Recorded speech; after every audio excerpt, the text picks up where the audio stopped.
In this video, I'm going to finally put everything together. And what you see here in the shot is the platform for the monitors, for the dual monitor stand. It's a little bit longer than 31 inches. And as you can see, I've actually made this one out of walnut and padauk. Now, you don't have to make your platform out of anything specific. You could even make it out of pine if you felt like it. Just something that is straight and square on all four sides.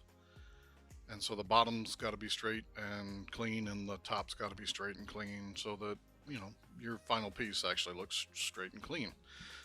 So there are a lot of panel making videos out on YouTube.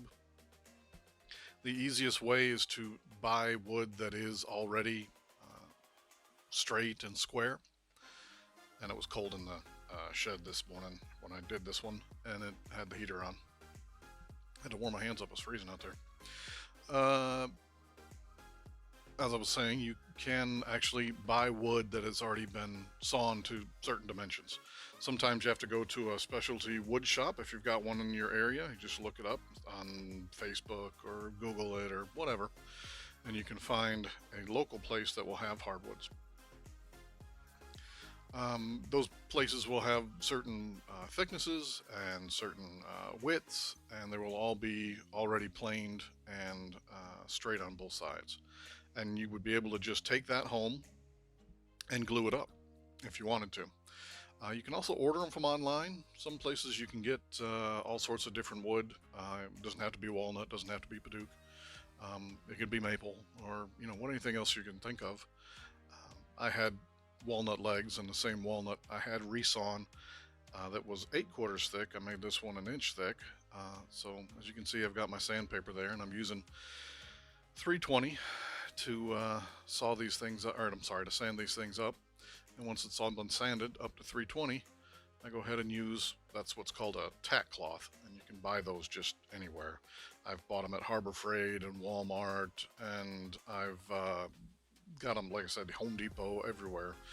Anywhere there's a place for you to buy stuff like that. And you can see here I'm using a router table to make the edges round.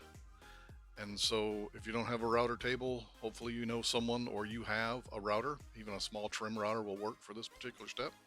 It's just a round over bit.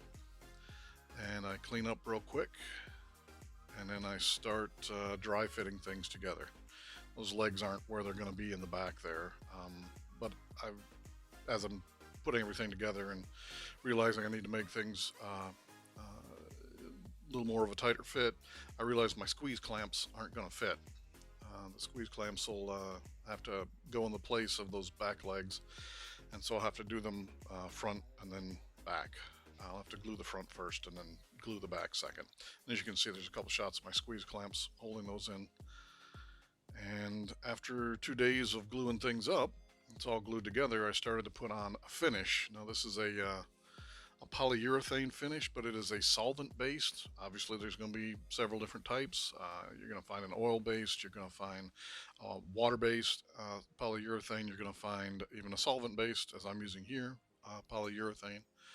And once you choose which one you want, whether it's clear or satin or gloss, or sometimes they have just a little bit of a tint to them, whichever one you want to use, you're going to have to put it on. Now all I had at the moment was some polyurethane that's probably been sitting in my cabinet for almost a year, and foam brushes, which foam brushes are really not your best bet for putting on polyurethane.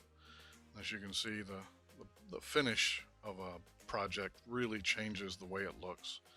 Sanded up, it's a beautiful piece. I'm not saying it isn't, but when you put polyurethane on there, it really makes everything come out. It looks richer.